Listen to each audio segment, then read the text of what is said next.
numbers told the story. They always do. It's one of those idiots who believe in analytics. This is a numbers game with Gil Alexander on VSiN.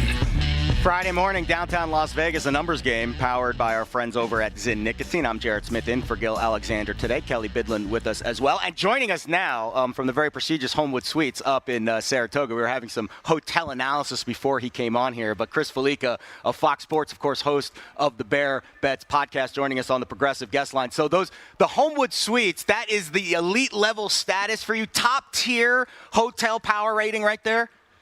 Yeah, I think if you're looking at like that Courtyard by Marriott, Courtyard, Homewood Suites, Hampton Inn, window, at that level, you get the fact that you get the kitchenette, you get the couch in the separate living area. Yeah, that's I think that would certainly get the power rating at the top of this hotel level. Now, if you want to go up to the JW Marriott level and the Westin and Ritz and the Quattro Seasons, now that's a different story. But for a good, just standard, solid, you know what you're going to get, and you're going to get a good sleep, and you can bring some stuff back to the room and throw it in the fridge. Hard to top the Homewood Suites. Yeah, this is the high-level analysis you come for here on a numbers game. Hard-hitting stuff. I wanted to know what, of the years of Chris covering college football games going all over the country, which, does he have a favorite in, Stillwater, certain Oklahoma, town, or something like that? Stumped him. No, there's nothing favorite about Stillwater. Actually, I take that back.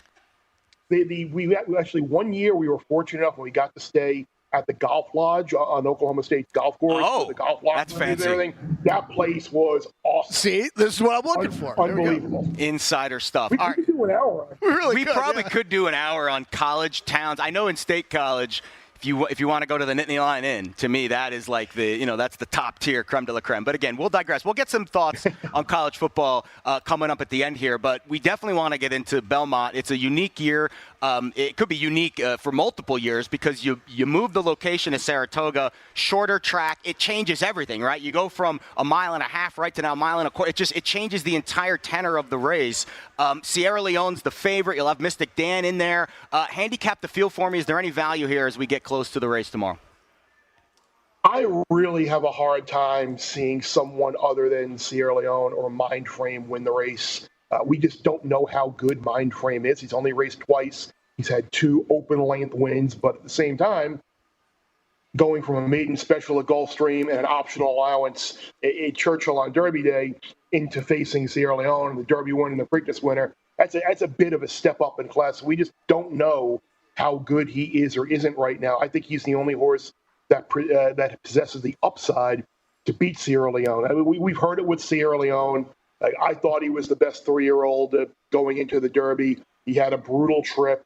He probably would have won the race if he didn't lug in, or maybe Tyler Gaffalione had the stick in the different hand, or they would have made the change to the bit, a different bit like they did for this race. But I think if you add up Sierra Leone getting a shorter field, which will be less distance, less traffic, he's going to get an honest pace in the race with Dornick and a couple of others. You get the home field advantage now with Chad Brown in his own backyard. You got the equipment change. You got the rider change. It's basically put up or shut up here. I think if he doesn't win Saturday, I would be pretty surprised. If you were looking for maybe a price horse to put underneath in your exacta to maybe hit the board, I would take a look at the number 2 horse, Resilience, at 10-1 in the morning line. Belmont wasn't necessarily planning on running him in the race. He wasn't sure about the 1.25 miles. But at the same time, he was right there in the Derby after breaking from post 18, I think it was. And he just flattened out in the stretch because he had a wide trip. The horse has kind of grown up and matured since adding blinkers right before the Wood. He won that race, ran really well in the Derby. He might be a little bit more forwardly placed in this race as well. So if you're looking, basically, in order to make money in the race, you're going to need to break up Mindframe and Sierra Leone. If it runs 9-10 or 10-9, unless that's the only bet you're making in the race and you're just going to hammer a cold exacta 9-10, 10-9, it's going to be hard to make money unless you can get Resilience or another horse in there to kind of separate the 9 and the 10 in the trifecta or in the exacta. Chris Fallica, Fox Sports host of the Bear Bets podcast. In fact, I'm on his page right now on foxsports.com checking out his picks for the Belmont Stakes, which will be taking place at Saratoga this year. He listed out the exacta that he just mentioned on the air.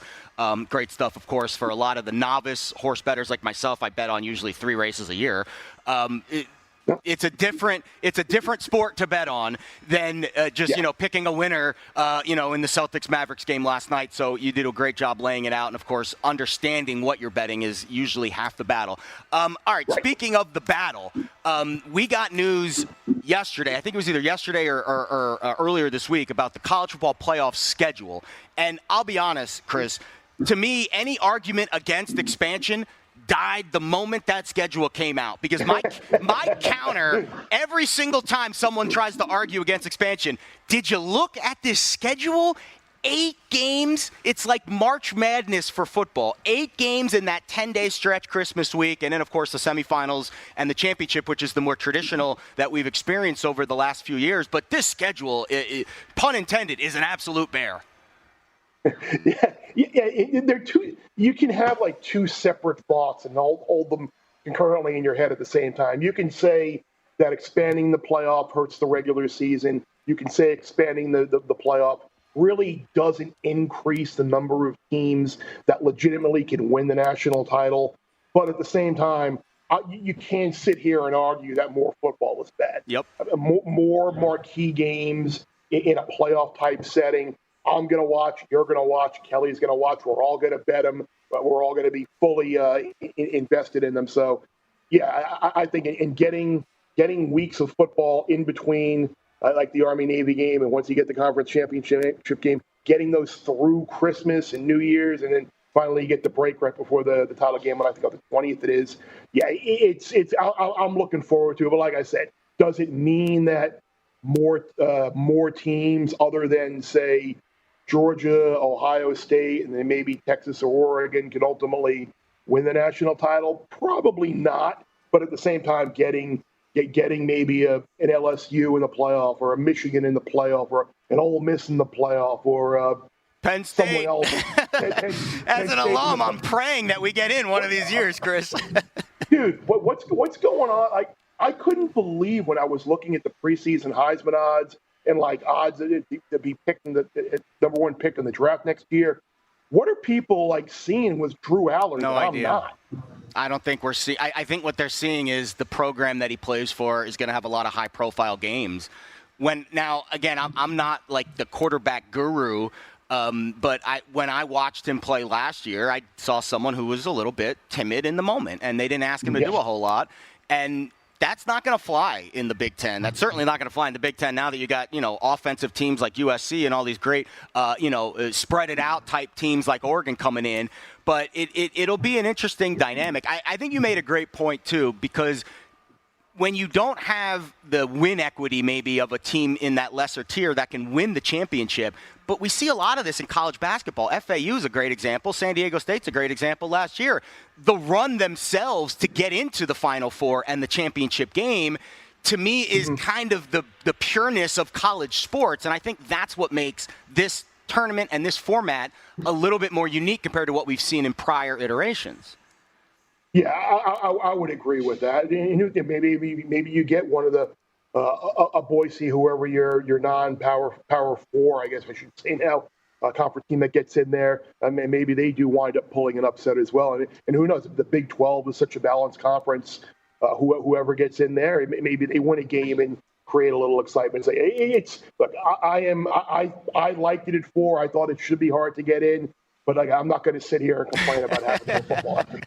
Yeah, I think more football, right? What's good for the goose is good for the gander. I think more football, good for all of us, and that is going to be that 10-day stretch right there between the 20th and New Year's. I mean, it always is good with the bowl games, but now you get that initial kick with those those first round games right out of the gate. Makes that bowl season just that much more intense.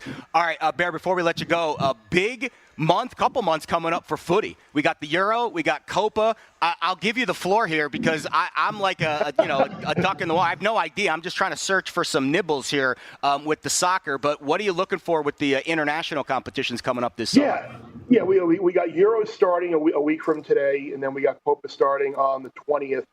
And I made some bets this week where the first bet I made was the Netherlands to make the quarterfinal at around plus 135 is what I found them at. If you look at where they're probably going to finish second in their group behind France, and that's going to get them a pretty favorable draw. Once you look at the knockout round, they're going to get like a second place type team in the round of 16, and then the quarterfinal is probably ultimately where they'll get knocked out. But the Netherlands to reach the quarterfinal plus 135 was something I looked at, and then I played England at plus 170 to reach the final, and France at plus 190 to reach the final. They're probably both going to win their groups, which means that is the most likely semifinal matchup on the bottom half of the draw. Something would have to go very wrong for France or England not to reach the final. So again, you're getting plus money on both. As long as one of them do make the final, you're in a good spot there. So you can get a nice little scalp, little arb there potentially. And then in Copa, I played Argentina to win at plus 175. They're going to be on the easier side of the draw and likely avoid Brazil and Uruguay until the final. So they're the best team. They're deep up front, even beyond Messi. I think Argentina should be in the final, and then you're going to be in a position, depending on who they play, either just let it ride or take the underdog for a little bit to guarantee yourself profit. Great stuff. Chris Fallica, Fox Sports, host of the Bear Bets podcast. Enjoy Saratoga, enjoy your Homewood Suites, and enjoy that kitchenette, pal. I will. The rain looks like it's folding off tomorrow, so it's going to be a great weekend. Love it. Great stuff. Could not ask for a better segment covering multiple sports with our pal, Chris the Bear Fallica. All right, on the other side, we will wrap up a little college football talk, and we'll get into some baseball awards markets to wrap up this Friday show. Down the stretch, they come here on a numbers game. This is VSiN.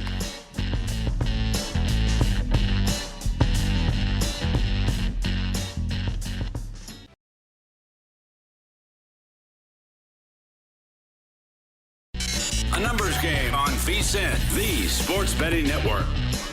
Well, from grown-worthy dad jokes to patching up skin knees, your dad is one of a kind. This Father's Day, give him a gift that's guaranteed to take him to his happy place. Omaha Steaks, packages start $99. Go to omahasteaks.com. Use the promo code VSiN. Check out to get $10 off your order. Show your dad the love he deserves with a gift as unforgettable as he is. Visit omahasteaks.com. Use the promo code VSiN. I gave our pal Stormy Bonatoni some little shade yesterday. I've heard dad jokes. I'm still laughing about my dad jokes are even worse. I'm Mr. Corny. You've heard, I mean, if you've been with me for 2 days now, you probably already know, but that's pretty much my entire life in my head. I'm terrible with dad jokes. What was it? Would you like the milk Would in you a like bag? the milk in a bag? No, I would prefer it in the carton, please. I laughed too hard at that. But, like, that's the thing, and that's why I love Stormy. That's why I love everyone who works in this space that understands that we're all corny. But most of us are just afraid to show it because we're not comfortable and confident enough with ourselves to be ourselves. Stormy's not one of those people. I'm not one of those people. Kelly, Dustin, like, again, the people that the big personalities that you see on this network, the reason that they are personalities, think of the word that I just used, personality. Unfortunately, most people are corny. Not everyone can be as funny as like Chris Rock or have the timing of Kevin Hart. Most of us are awkward individuals. We just have to lean into it. Not awkward during that segment. Fantastic stuff from our pal Chris, the Bear Fallica. Again, we were talking off air. I didn't want to bring this up on the air because I'm not trying to be like Mr. Fanboy, but I grew up, not really grew up, but more late 20s, when I really started to get into the gambling thing for real. They were one of the first podcasts, him and Stanford Steve, that I really listened to. Our friends that actually work for us now, the Sports Gambling Podcast, another one that I caught on to later on in life, Todd Furman and Payne on Bet the Board.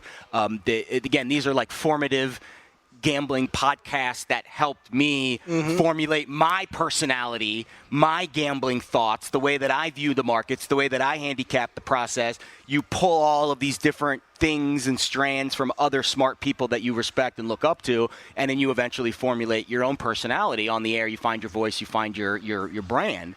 But that was a thrill for me because I'd never talked to the first time we ever had talked before. Yeah. No, you booked two great guests, Stormy yesterday and Chris today, two on-air debuts for me, bucket list checks. Yeah, good. Well, I'm glad we got that done for you. But Chris is awesome. It was all for me, and he's nice enough to do this almost every single week with us. And yeah, I mean, from our we're in the same age group, so I'm sure you're the same way. I mean, that sort of way, and what those guys did with their careers, right? I mean, when you're talking about Chris paved the way for us. Chris Fallica and Stanford Steve, like what those guys did both behind the scenes and on the air is a lot. They made gambling cool for the mainstream. Yeah, well, I'm even just talking back in just regular sports days. Oh, right? yeah. Like, just their regular job. Yeah, just their regular jobs. Like, it's very, I'm mirroring that path quite a lot with my own career. So those are guys that I have always looked up to, for sure. Yeah, I think this industry has a funny way of being very negative towards people that are up and coming. I mean, look what's happening to Caitlin Clark right now. It's hard when you're trying, Thanks, Jared. Me and Caitlin Clark. Exactly the same. We get compared all the time. We're very similar. It's a joke.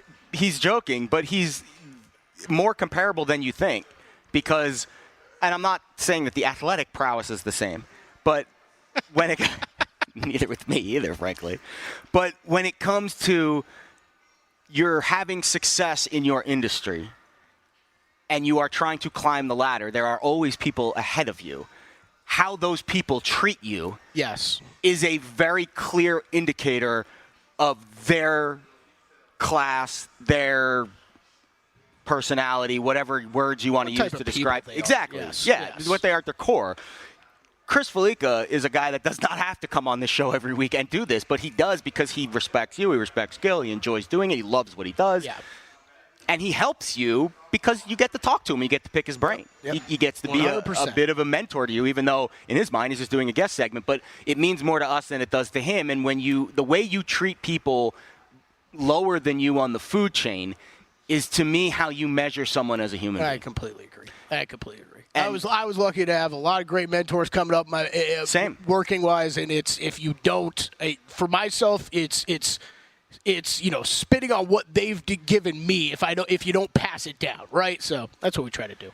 Yeah, and on the flip side, I've had a lot of people higher on the food chain basically try to stamp me down to make sure I don't get up to them. It goes both ways. Again, everyone in life is a lesson. Speaking of lessons, let's piggyback a little bit off of what Chris just said, because he used a couple buzzwords for me during the college football portion of our discussion. I'm not gonna analyze his soccer stuff. Go bet whatever he said. Netherlands to make the quarterfinal sounds great in the Euro. I have no idea what I'm talking excited. about. We'll have Paul Carr on next week. You guys will get some Paul Carr much thoughts. Deeper into that. But I'll be honest. I can handle World Cup, Champions League, Premier League just fine. Euro's pretty cool too. It's really I got cool. Smoked in the Euro in 2020, but it's really fun. I get tripped up on dates, right? It's always happened. So last week was the first time I literally had to text Paul, and I'm like, hey, just let me know what the next time you need to come on, because I'm really messed up with this calendar. Soccer calendar is like, it doesn't end. It doesn't end. It's almost like the football news cycle. It's just 24/7, 365. But besides the horse racing insight, which again was fantastic, you can go to Chris's site, foxsports.com. He has an entire article posted with his picks. Mike Somich has his picks for Belmont. I saw Adam Burke with a great story as well on vsin.com talking about the Acorn Stakes, which are happening in a few hours. There's maybe some value there as well. So lots of horse racing stuff. But the college football portion of our discussion I thought was intriguing because he mentioned a few teams. Ole Miss, Oregon, teams that are kind of, I would say, on the cusp, right? And I know Oregon might take a step back because you lose Bo Nix. You'll get Jackson Dart back for Ole Miss. But, Oregon gets Dylan Gabriel in Bo Nix's stead. I think that's, I don't want to say apples to apples, but I'd say that's a pretty even comparison. I would say Oregon won't drop off too much with Dylan Gabriel if he stays healthy. That has been the problem with Gabriel over the years. But my point being, the college football futures market is changing now. Before, you really only had a stone's throw that the top maybe 5, 6, 7, 8 teams are even going to make the playoff.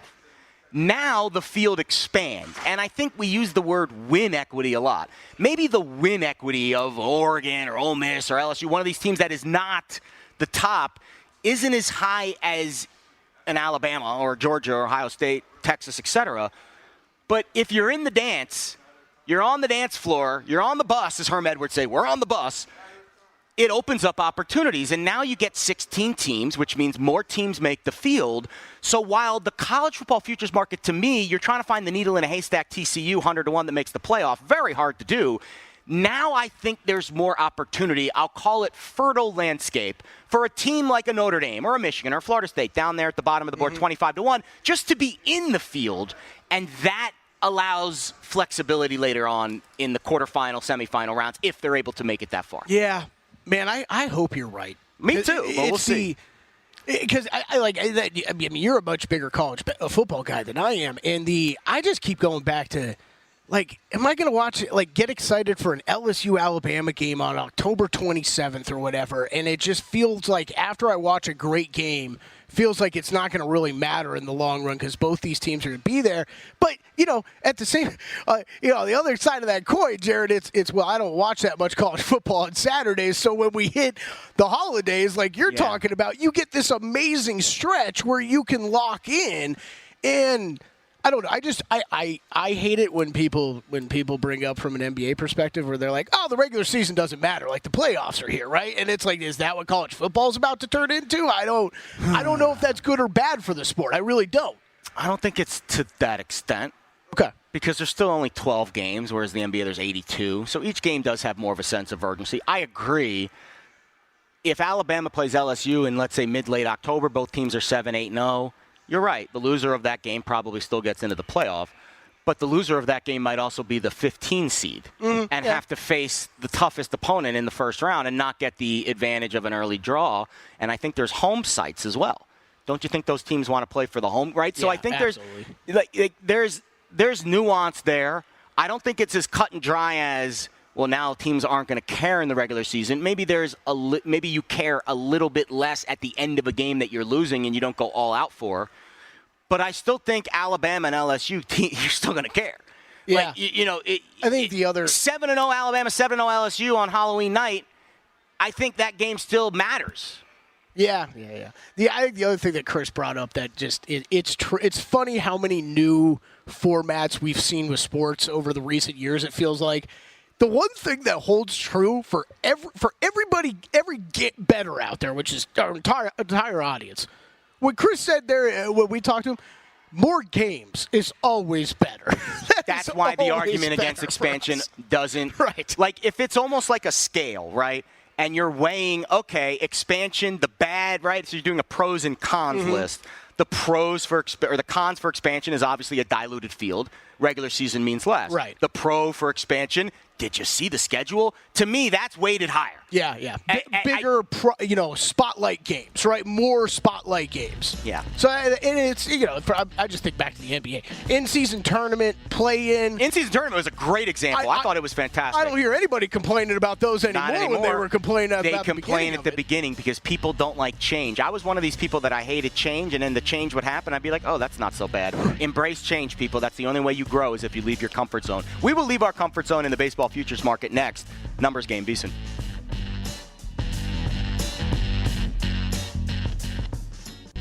A numbers game on VSiN, the Sports Betting Network.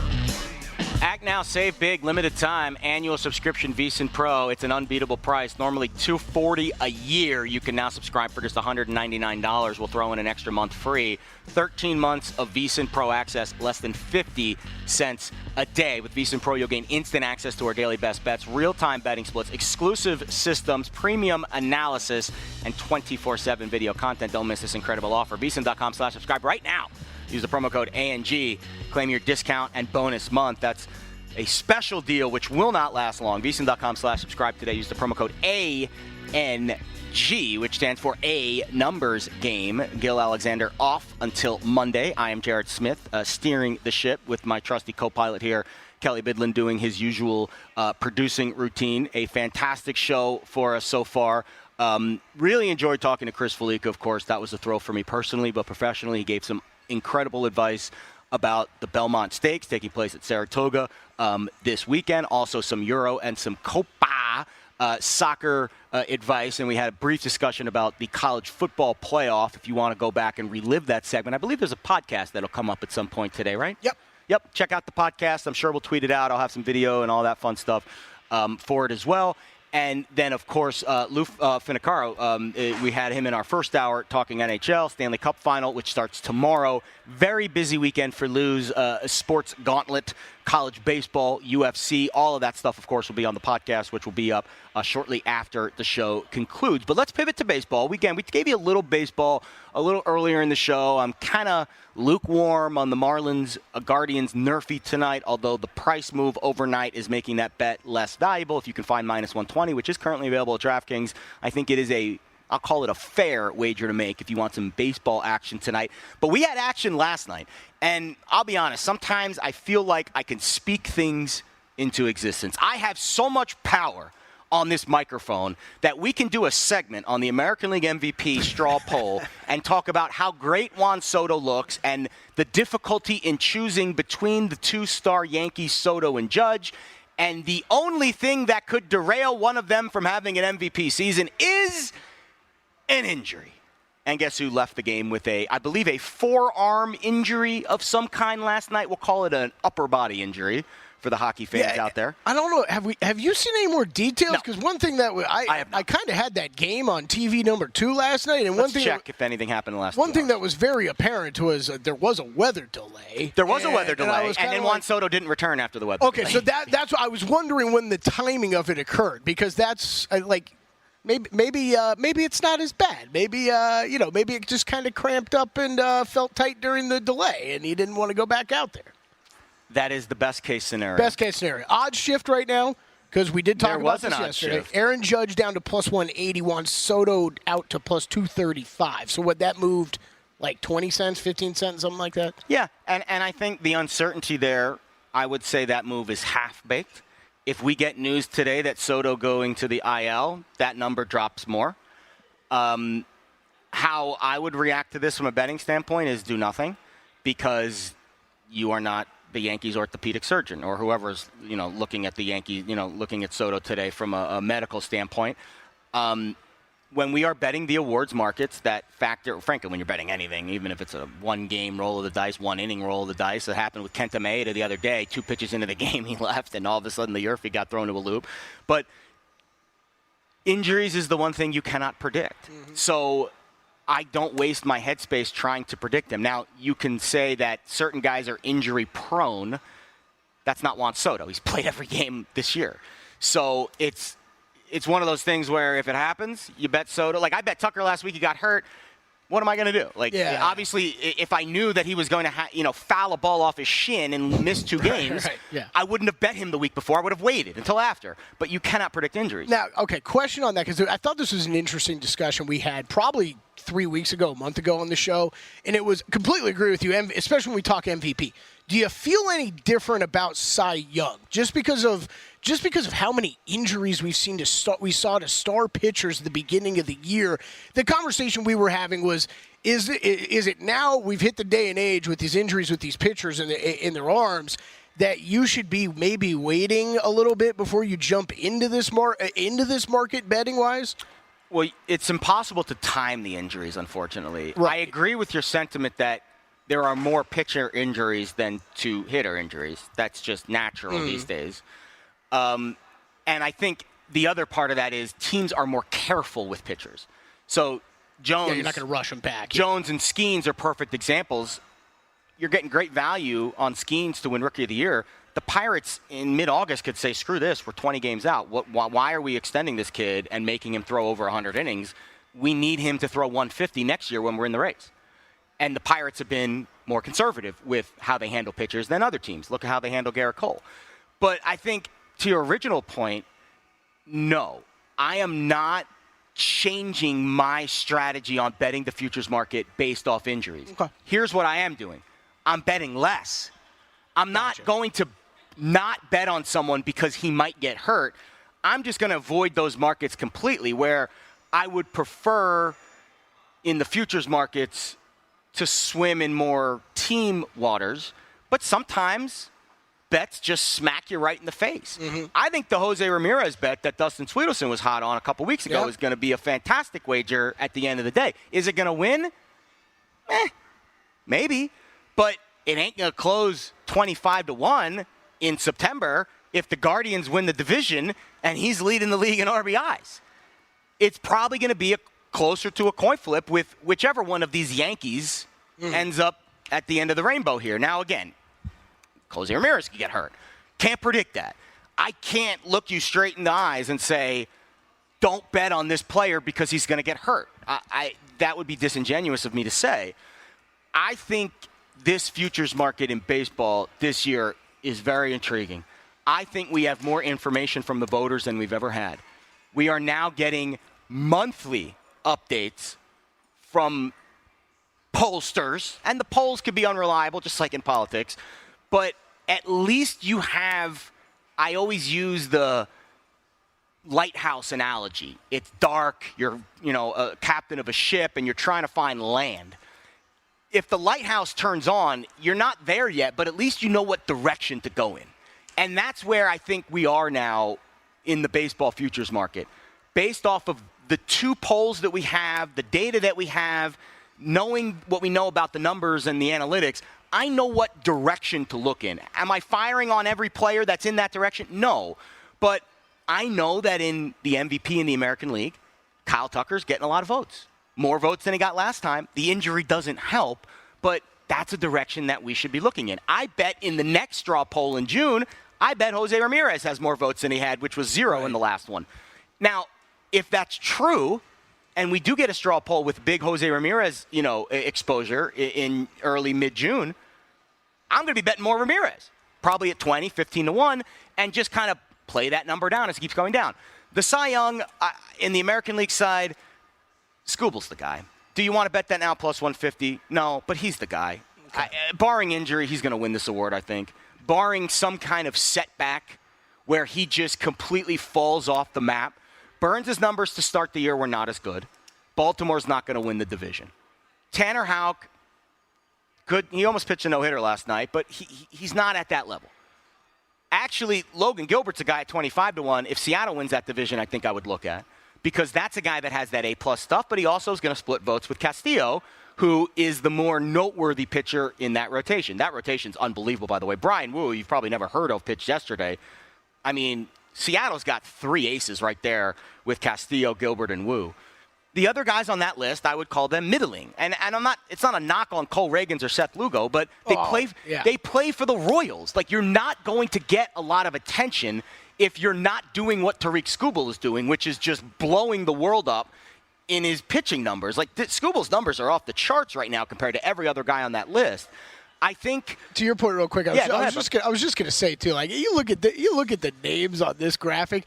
Not a lot of world beaters on this list. Well, you like 2 years ago, could you even get odds on some of these guys? You know what I mean? Where were they at? I mean, Corbin Burns, obviously. Corbin Burns was a different league. That's a recognizable name, but he was in a different league. Right, he was in the National League. Some of these other guys, you don't even know. Corbin Burns would be interesting because I don't remember the last time both leagues have won the Cy Young. I want to say it happened. I want to say Fred Lynn. I could be wrong, though. He could be a hitter. Efforting? Yeah. I'm actually curious. Won the Cy Young in both. It's definitely happened. You know who's might have done it? Hold on a minute. The one guy I was actually thinking of Fred Lynn's a hitter. I was way off with that. Roger Clemens. That's right. With the Astros, right? Yeah. And then with the Blue Jays. Or with the Red Sox. And that was when the Astros were in the National League. I think. Oh, I actually think there's a lot of answers to this. Hold on. I'll have to get back to you on this one. That's an interesting one. I don't think answers. Corbin Burns is going to win the Cy Young this year, but he would join a list of very prestigious pitchers that have won it in both leagues.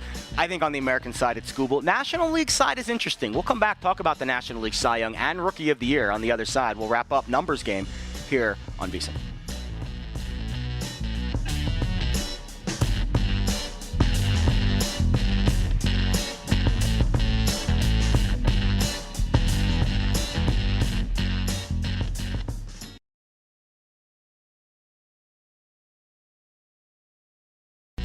A Numbers Game on VSiN, the Sports Betting Network.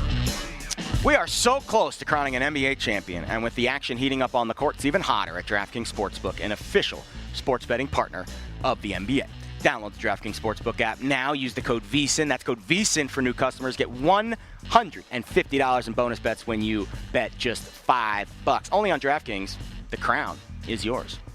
All right, final segment here on a Friday. It has been a fun numbers game journey with you. Myself, Jared Smith, in for Gil Alexander today. Kelley Bydlon with us, of course, as well, live in downtown Las Vegas. Let's wrap up the show with a little more baseball futures talk because I want to move the conversation to the National League, the senior circuit. But before we do, we got some answers to our trivia extravaganza during the break. The reason why Fred Lynn was hot on my mind is because Shota Imanaga, who we'll talk about in a moment in the National League, is doing something that not a lot of people have ever done, which is perhaps win the Cy Young and Rookie of the Year in the same year. Fernando Valenzuela, one of, I think, the only one to ever do it. There might have been one other player that has done that. But Come on, Jared, we just had a break, man. Know. But Fred Lynn, all right, well, forget it, I even said that. But Fred Lynn is on my mind because he is the only person to win Rookie of the Year and MVP in the same year. He's not a pitcher. I'm sorry for even mentioning him in that same breath as Cy Young. Man. But that is why Fred Lynn was top of mind. But speaking of Valenzuela, the only one. Valenzuela, the only player to ever win Rookie and Cy in the same year. And it's ironic that it's the National League with the Dodgers. It's ironic that we get a National League pitcher trying to do it again with Shota Imanaga. But I'll be honest. If you've watched Imanaga the last two starts, I think underwhelming is the word I would use. Now, it hasn't impacted the market a whole lot just yet. Wheeler was the favorite to win Cy Young. He's still the favorite. Imanaga's still the second favorite, despite the fact that Imanaga's had two, I'll call them clunkers. The Rookie of the Year is still Imanaga, as I would call it a pretty substantial favorite, but the gap is shortening with Skeens now in the rearview mirror. He was a $4 underdog before his last start against the Dodgers. Now Skeens a $2 underdog, but I would still say Imanaga the favorite at plus 115, saying it's about a 45% chance he's going to win the award, where Skeens is more in the 30-35% range. I do think the name that I would really look to is a guy who pitches tonight in the Bronx, and that's Yoshinobu Yamamoto. Two reasons why I think this guy is a good bet. So I bet him plus 650 earlier this week. I bet him before the Skeens start, hoping the Dodgers would get to Skeens. I wasn't really right on that prediction, and the odds shortened on Skeens. The Imanaga fade, to me, is becoming more pronounced by the day. And it doesn't mean that this guy is going to suck down the stretch. But for him to pitch to a sub-2 ERA for the entire season is bonkers. He doesn't have that kind of stuff. He has, I would call it, average stuff with elite location. And he has an elite brain when it comes to pitching. He's not a thrower, he's a pitcher. But he's now made, 12, 13 starts. The book is out. This is a guy that I think doesn't have the kind of stuff that Yamamoto has, which is just a little bit more, I'll say, variety when he's pitching. His fastball is harder. He'll throw 96. Imanaga's more in the 92, 93 range. Obviously, Paul Skeens is like Superman. But the reasons against Imanaga and the reasons against Skeens, I think, are pronounced enough for me to view the three pitchers at the top of that list as a little more equal than what the odds are saying. I think Imanaga has pitched over his skis the first month. He's come back to earth the last couple of weeks. Paul Skeens is like a shooting star. He's going to burn hot. He's going to burn fast, but I don't think he's going to burn for the duration. Whereas Yamamoto, he went to the first game of the year. He struggled in that game. He's come back since and has pitched very well. His numbers are better than Skeens in terms of wins above replacement, but he is significantly beneath Paul Skeens in the Rookie of the Year odds board. I think Yamamoto and Skeens should be closer to even. In not even odds, but even in terms of their standing. Yeah. And I think Imanaga deserves to be the favorite, but I think he's gotten, again, over his skis to where you will see, if he keeps pitching like this, he's going to really drop. But even if he's average and Yamamoto's above average, I think the gap between Imanaga and Yamamoto should be much tighter. And I think Skeens, I don't think he has as much win equity in this market as we think because I don't think he's going to pitch the full season. Yeah, I can only chuckle when we talk about this because I think it was Jason Weingarten last week or on Wednesday who said this, where it feels like everybody's trying to get out in front of betting against Skeens and fade him because he's just like you said, a shooting star. He's shooting star, and he's kind of fast. I think a lot of people are kind of assuming he's at the top, right? But Jason kind of put it this way: he pitched 4 games, or he's just really all that good, and we're all going to be wrong at the end. He is going to be really good, but that doesn't mean he's going to win Rookie of the Year. Again, this is why the awards markets are so baffling for the average public Joe bettor. It's easy to have an opinion on a game, to watch the game, and to have it play out in the way that you thought that game was going to play out. It's not like after the game is over, they're going to the booth for 3 random judges to grade who wins the game. Right. That is how awards markets work. That'd be awesome. Like figure skating. Yeah, it's like gymnastics. When I was in college, I took a class at Penn State called The Introduction to Sports Media, and they had us write dissertations, thesis papers at the end of the year. And my topic was, what is a sport? And my conclusion was, if the sport is decided by the people on the field, it is considered a sport. Baseball, a sport. You could argue that the umpires have a lot of influence. All right, that makes it less of a sport. The end conclusion was the purest sport is a marathon.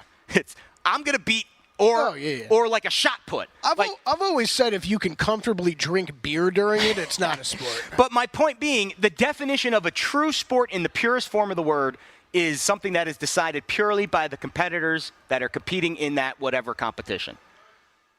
Awards markets are weird. The people competing do not have any say in who wins. All they do is compete. And then the judges in the booth, in this case the voters, are the ones that have the final say, which is why you, as a viewer and a bettor, have to remove your bias from the equation. Is Paul Skeens going to be the best thing since sliced bread at the end of the day? He might.